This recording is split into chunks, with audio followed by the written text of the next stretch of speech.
Ain't nobody better. I swear. Check. Yo, yo. OG Bobby Johnson of this rap shit. Lyrical ill, Jagati cap with.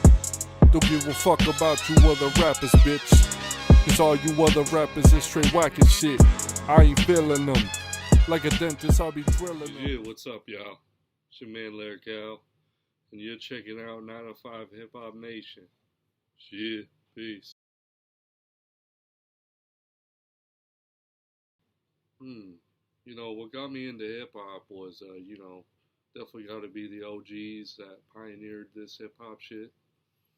And, one of the first people that got me into wanting to rap would definitely have to be Nas.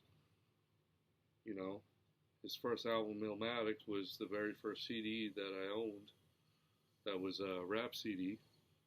And I got that from my dad's CD collection that he gave me. Definitely got to give props to my dad for putting me onto some dope music that inspired me and influenced me to rap.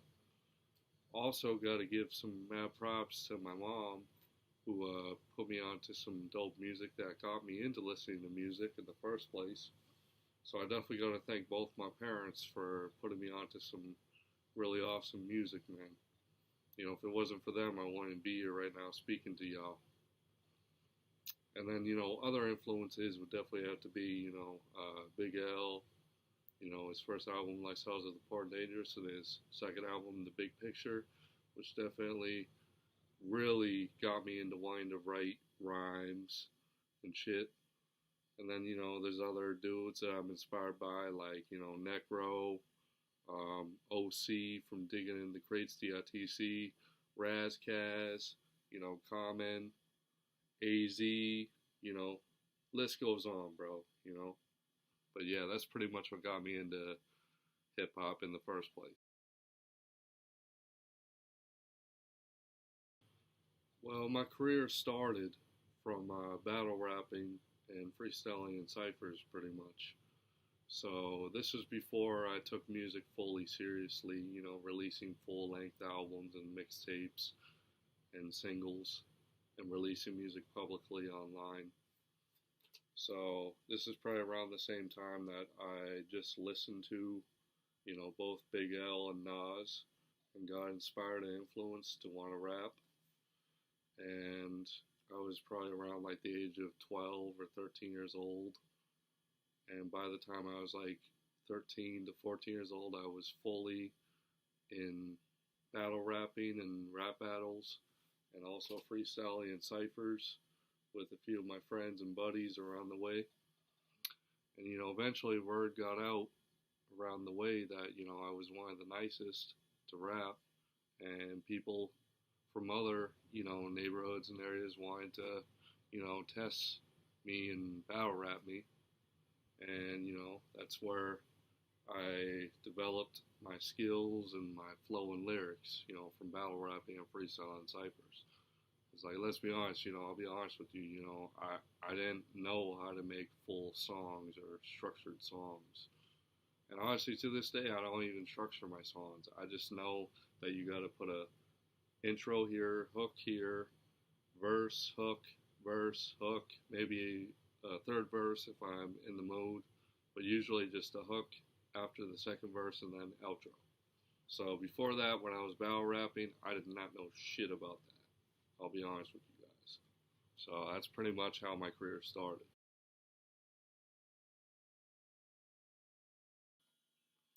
In 2019 is when I fully took music seriously, because before that, I'll be honest, even though I don't want to talk about the personal stuff I was going through in my life back then, I was going through a lot of legal bullshit and issues back then, and I was kind of bouncing back from that and music and couldn't decide which one to do, so I was kind of not taking it seriously. But by 2019 is when I fully, took it seriously and mastered my craft in music. And that was the year that I released my first official public online release called Survival of the Fittest. And to be honest, that tape did, decently well in the underground. Didn't do too great, but it did decent. And the song off that tape that made some traction through the underground would definitely have to be the song called Type of Girl featuring Jacob L., which to this day is still one of my close friends and collaborators who I still do music with to this day. And then, after that year ended, when I released that project, um, by 2020, I released mixtape after mixtape from 2020 to 2021, and then a few more mixtapes in 2022. And then by the end of 2022 is when I launched and founded my record label, Real Trife Records.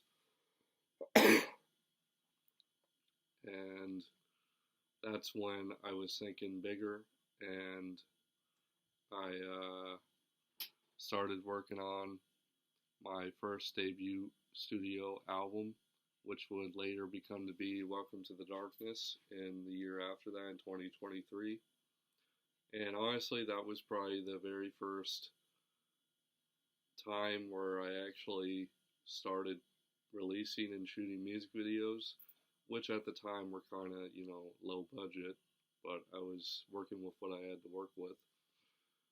And because before I never really did music videos because I didn't have the right equipment, but then I just said, fuck it, I'm just gonna, shoot them with what I got. And that album did okay, did alright in the underground. Didn't do the mainstream success I wanted it to, but, better luck next time. So after that, I released a few more mixtapes throughout that year. And during working on those mixtapes, I started working on my second studio album, which would later become to be International Currency. And that was in 2024 of the year in the beginning. And that album, I'm going to be honest, kind of was a flop, even though we got, public attention from it from a few blogs. The Source picked it up, talked about it. Thisis50.com talked about it.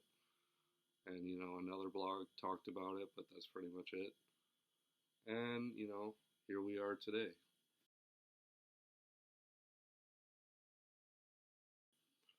How did me and Big A meet? Well, we pretty much met through a mutual friend of ours.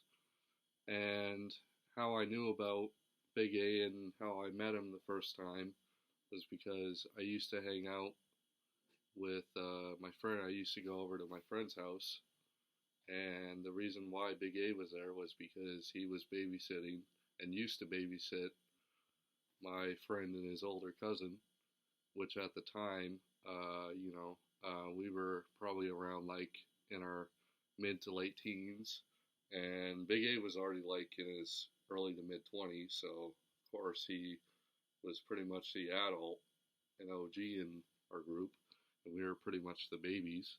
I mean, speaking about me, I was pretty much the youngest in the whole group. I was like 14, 13 years old.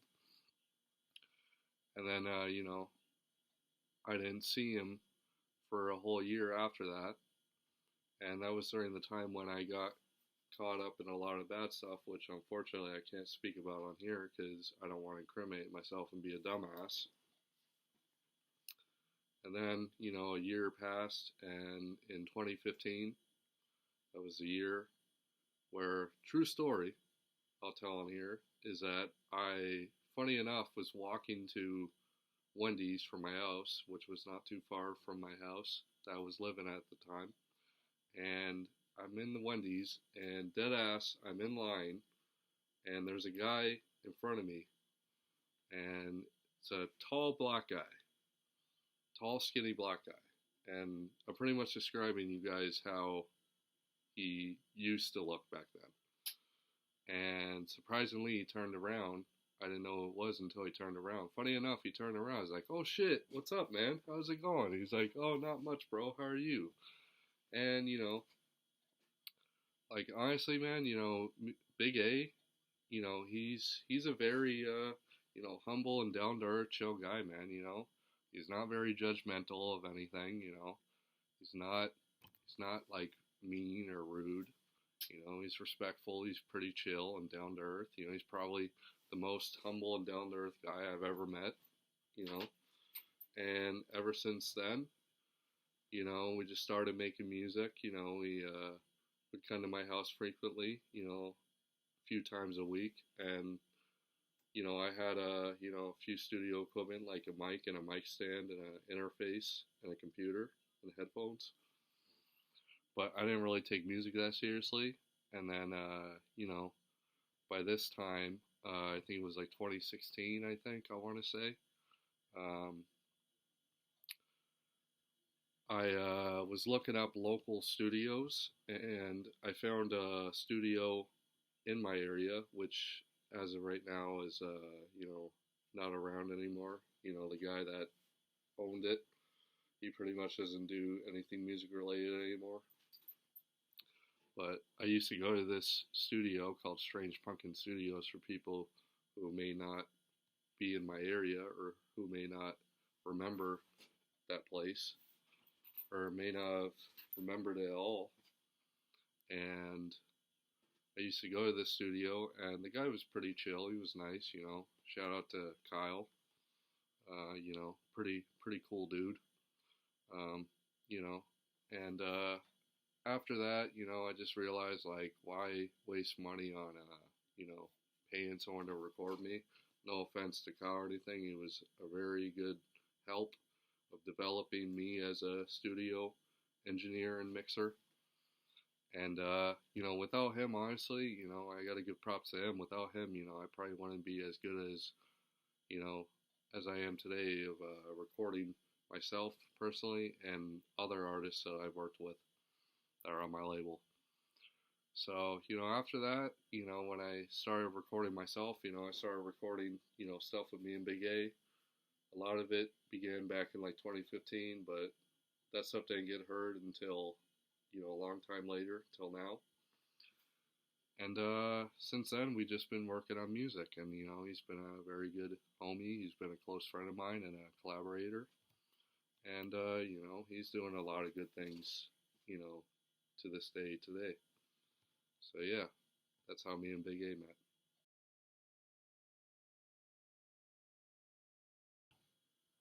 Wow, very good question, man. What equipment or stuff do I use to make beats, or what I used to use to make beats? Well, when I first started making beats, I started out, I know this is gonna sound kind of cringe and corny, but honestly, I'll admit I started out using Audacity to make beats, and pretty much it was just like, piecing stuff together into loops instead of actually like making everything from scratch. And that's how I started out making beats. And then after that, I just gave up making beats for myself and just started trying to find other people to make beats for me or taking beats from the internet that I liked. And after that, a few years later, by I think 2019 is when I, realized, maybe I should start making my own beats for myself instead of trying to take other people's beats or try to find people to make beats for me. And, that's why I started making my own beats. And, I was decent back in 2019, but I probably gotten way better since then till now. And I think after Audacity, when I got back into making beats, I started using FL Studio, and I still use that to this day. And then after that, I got my hands on Kai MPC Renaissance, which I still own to this day. Started using that. Kind of a little difficult to use. I didn't really like using it with the computer. And then I got my hands on Kai MPC 2000 XL. Had that for about half a year. Tried it. It was kind of difficult to learn. Didn't have the patience for it. And then, a year later, my dad got me a Native Instruments machine. And that was pretty cool. But I still didn't like the whole design and setup of how you use it with a computer. So then, I ventured out and said, you know what, I want to, try to master and try to take my patience with the Akai MPC 2000 XL. And, eventually, surprisingly, a little while later, I got my hands on an Akai MPC 2000 XL, and it was used, obviously. You can't find any new, they're discontinued, from what I recall. And I got mine, in decently good condition, even though I had to repair the disk drive and I had to soup it up with, 32 megabytes of RAM, which was a lot better than what I was stuck with before that. And, as of today, to this day, I just use, currently, I use FL Studio and the Akai MPC 2000 XL. So those are my two weapons of choice.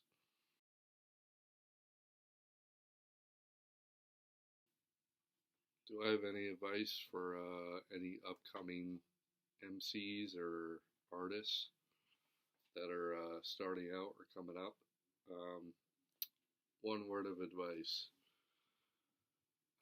Don't follow what the standard is. Don't follow rules. Make your own rules. Do your own thing. Don't let nobody tell you what you can and can't do. And big, big motto of mine is, stop giving a fuck what other people think, and people will start giving a fuck what you're doing. So that's my word of advice for upcoming artists.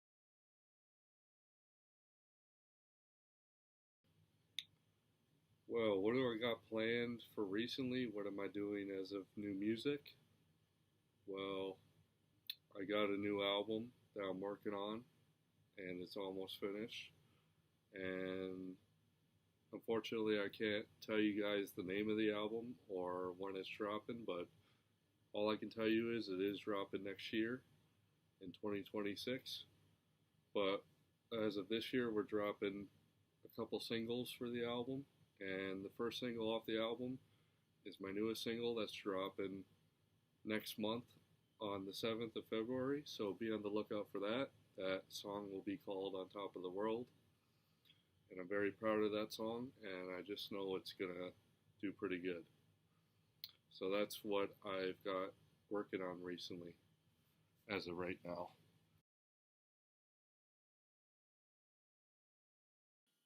Y'all can find me at Lyrikile Trife 95 on Twitter, Instagram, and Facebook.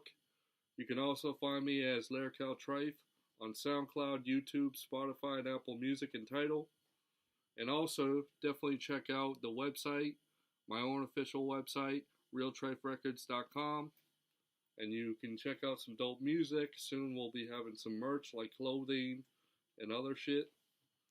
So yeah, it's your man Lyrikile Trife. You are checking out 905 Hip Hop Nation. Thank you for having me, and I'll catch you guys later. Peace.